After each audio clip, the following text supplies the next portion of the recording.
Hypersomnia EDS அப்படின்ற condition, excessive day time sleepiness, இந்த மாதிரி சிரமத்தில் இருக்கீங்களா? அதாவது எப்போ படுத்தாலும் தூக்கம் வருது, பகல்லையும் சரி ராத்திரிலையும் சரி, படுத்த 5வது நிமிஷம் தூக்கம் வந்துடுது, டே டைமில் அதிகப்படியான தூக்கம் வருது, ரொம்ப சிரமமாக இருக்குது, லேசியாகவே இருக்கிற மாதிரி இருக்குது. இந்த பதிவு உங்களுக்கானது. நைட்டில் நல்லா தான் தூங்கி எந்திரிக்கிற மாதிரி இருக்கிறோம், ஆனாலும் பகலில் அவ்வளோ ட்ரௌசியாக இருக்குது, ரொம்ப டயர்டாக இருக்குது. பர்டிகுலராக மார்னிங் பிரேக்ஃபாஸ்ட் சாப்பிட்ட உடனே பார்த்திங்கன்னா அவ்வளோ நல்லா தூக்கம் வருது.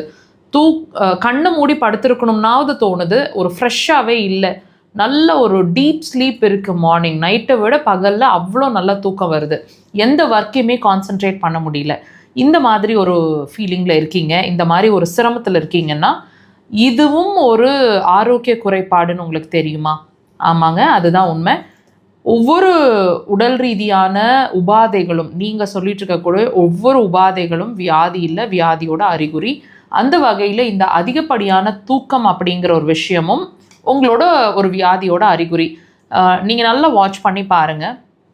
டிஃபன் சாப்பிட்ட பிறகு வரக்கூடிய அந்த ஸ்லீப் அப்படிங்கிறது ஒரு ஸ்லக்கிஷ்னஸை குறிக்குது.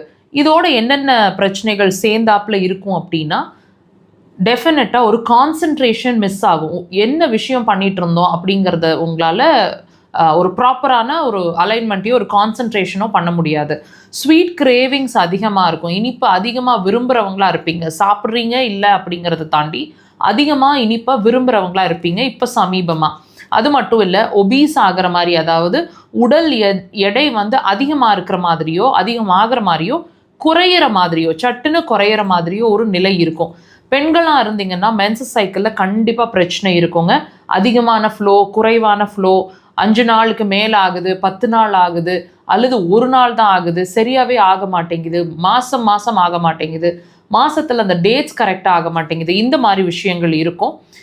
உடம்புல மசில்ஸ் அதிகமாக எங்கே இருக்கோ அங்கெல்லாம் ரொம்ப வலிக்கும். சிலருக்கு மசில்ஸ்குள்ளே கட்டியாக ஃபார்ம் ஆகிட்டு அது பயங்கரமான பெயின் இருக்கும். முக்கியமாக இடுப்புலேருந்து கீழ்ப்பகுதிகளில், காலோட உள்பகுதிகள், தொடை பகுதிகள்லாம் உங்களுக்கு வலி இருக்கும். முழங்கால் வலி ரொம்ப அதிகமாக இருக்கும். இந்த விஷயங்கள் எல்லாம் கண்டிப்பாக நீங்கள் வாட்ச் பண்ணணும். உங்களோட மண்ணீரல் சார்ந்த பிரச்சனை இருக்குது அல்லது வரப்போகுதுன்றதுக்கான அறிகுறி. இதை நீங்கள் இப்போ கவனம் கொடுக்கலன்னா உங்களோட ஹார்மோன்ஸ் வரைக்கும் அது பாதிக்கக்கூடும். அக்குபஞ்சர் அதுக்கு சிறந்த தீர்வு.